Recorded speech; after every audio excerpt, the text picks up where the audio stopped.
Come, you thankful people, come, raise the song of harvest home.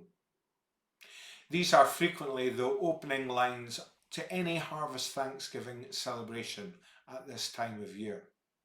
The pictures of nature and harvest time are evocative, even to us city dwellers. While the celebration of Harvest Home goes back to pagan times, the church festival we share in today was very much a Victorian creation. On September the 13th in 1843, the Revd Robert Hawker, vicar of Morwenstow on the north coast of Cornwall, put up a notice informing his parishioners that from then on, one Sunday would be set apart for harvest Thanksgiving, and that the custom of making bread for communion from the first corn would be revived. Today's hymn was written by a clergyman of the same era, Henry Afford, who was the sixth generation of his family to be an Anglican clergyman.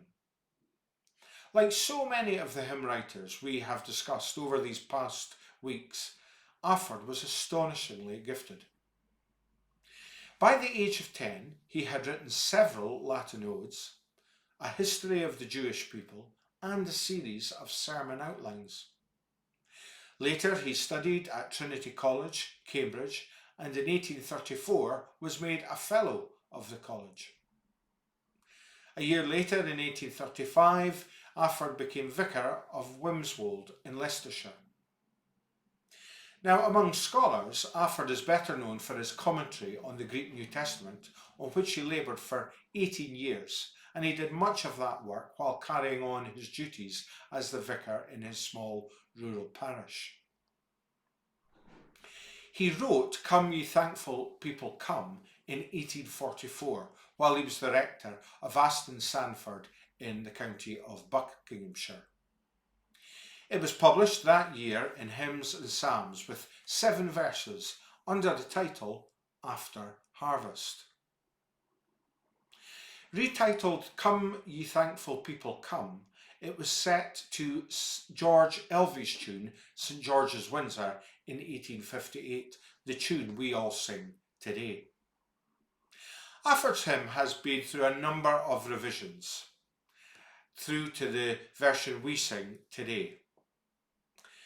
In all of them, however, the hymn is a juxtaposition of the ideas of agricultural harvest and then, on the other hand, the spiritual harvest of souls. To emphasise his theme, Henry Afford repeated the words harvest and harvest home throughout the hymn. In the first verse, he established the agricultural context, post-harvest, when he wrote, all is safely gathered in ere the winter storms begin. But the rest of the hymn really goes on to attend to the sense of spiritual harvest that we, the church, all look for. Afford's hymn is full of scriptural allusions. The parable of the wheat and the tares, the parable of the sower, and the promise of being free from sorrow, free from sin, comes from the book of Revelation.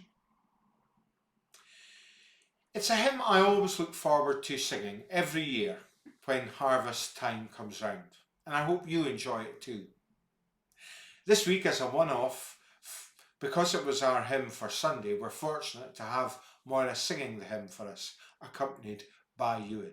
Many thanks to them both. Enjoy this week's hymn for reflection.